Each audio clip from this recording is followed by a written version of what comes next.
अस्सलाम वालेकुम, hello and welcome. Iqbal इंशाल्लाह सर्विसेज से मैं मोहम्मद इकबाल खान एडवोकेट। आज का जो हमारा लीगल लेक्चर है वो applicability application of the book Mohammad law, DF Mulla की मोहम्मद ला बुक की पाकिस्तानी कानून में उसकी क्या एप्लीकेशन है, क्या अप्लाई होती है या नहीं होती है, उसकी क्या वर्थ है।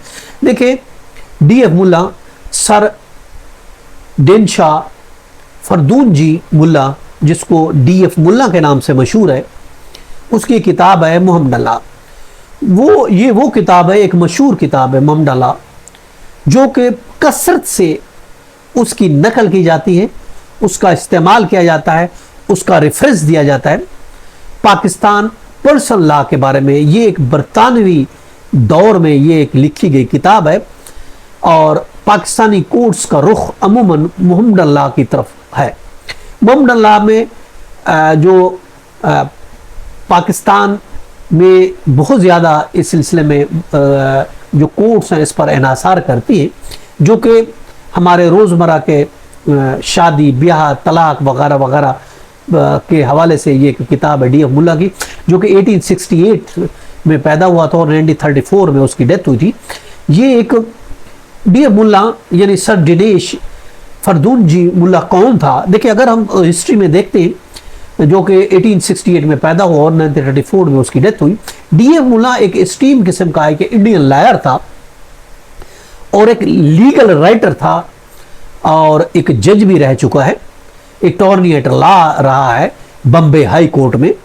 और इसके अलावा ये इसने प्रोफेसर ऑफ लॉ भी बतौर इसने सर्व किया है और इसके अलावा member of the judicial committee of the privy council की जो जुडिशियल कमेटी थी उसका ये मेंबर भी रह चुका है।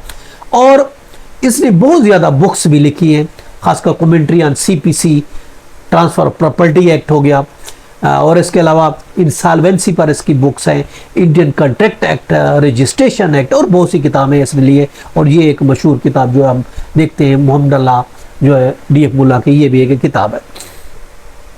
जो ये मोहम्मद ला की बुक है डीएफ मुल्ला की, जो कि अगर हम देखते हैं ये एक ऐसी बुक है, ये neither it is a final book neither it is absolute not a binding. DF Mulla की ये किताब ना तो बाइंडिंग है पाकिस्तानी कोर्ट्स में, पाकिस्तानी कानून की किताब, ना तो ये एब्सोल्यूट है और ना ये फाइनल बुक है।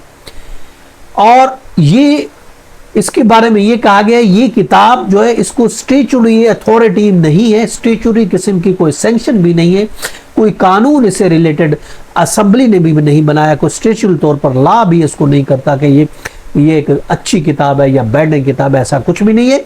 जस्ट एक रेफरेंस के तौर पर है, कोई स्टेचुटरी लॉ इसके बारे में बिल्कुल नहीं है, एक रेफरेंस के तौर पर पाकिस्तानी लॉ में इसको दिया जाता है।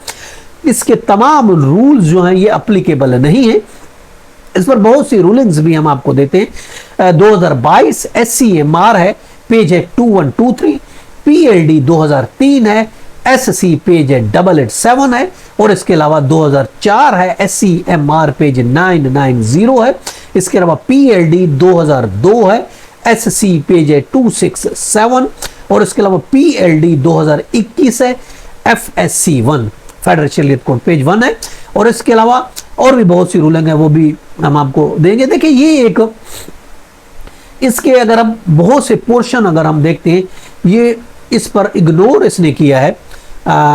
हिजानत के उन्वान के अगर हम देखते हैं, रूलिंग है 2005 SCMR पेज 838 है, उसमें ये कहा गया है कि जैसा कि एक बच्चे के बारे में कहा गया कि हिजानत बच्चे के माँ के पास होती है 7 साल तक, अब वेलफेयर के बारे में कोई बात नहीं की गई। सुप्रीम कोर्ट इसलिए ये कहती है कि असल चीज़ है सुप्रीम कोर्ट। इसी तरीके से हम दूसरी शादी कहते हैं डिसएंटाइटल हो जाती है, अगर माँ ने दूसरी शादी कर रही है बच्चे की कस्टडी से डिसएंटाइटल हो जाती है। 352 है इसका मोहम्मद ला का रेफरेंस है।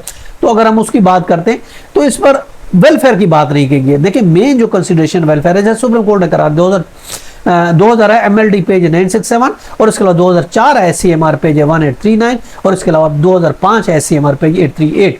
और जैसा उसने कहा कि हिजानत के लिए डिसएंटाइटल ऐसा कुछ भी नहीं है, इसमें बहुत सी सुप्रीम कोर्ट रूल है कि PLD 2002 है, SC पेज 267, और इसके अलावा PLD 2003 है, SSE पेज 887 कहा गया। अब इसी तरीके से अगर हम देखते हैं कि ये कहा गया कि 1918 इन CSE पेज 604 है, इसमें कहा गया कि ये कुरान और सुन्नत में किसी पर भी इसमें बात नहीं की गई है इस मुमदला में। इसमें बहुत सी रूलिंग्स भी हैं। PLD 2002 लाहौर पेज 283 है, 2002 है। वही LR पेज 2548 है, और इसके अलावा 2022 है। SCMR पेज है 2123, और इसके अलावा 2024 है। SCMR पेज है 486 2024 SCMR पेज है 486। इसमें भी यही कहा गया है कि ये एक जस्ट एक रेफरेंस है, पाकिस्तानी लॉ में, पाकिस्तानी कोड पर ये बाइंडिंग नहीं है, ये एब्सोल्यूट नहीं है, ये फाइनल नहीं है, कोई इसके स्टैट्यूटरी जो है सैंक्शन नहीं है। जो मोहम्मद लॉ है वो जस्ट एक रेफरेंस है, जस्ट एक ऑप्शनल है कोड के लिए कि कोड इसको ऑप्शनल तौर पर कंसल्ट करे या इस पर थोड़ा एक रेफरेंस दे सकती है, बाकी बाइंडिंग नहीं है। ये था आज का लेक्चर। इजाजत दीजिएगा, फिर मिलेंगे। Have a nice day. अल्लाह हाफ़िज़।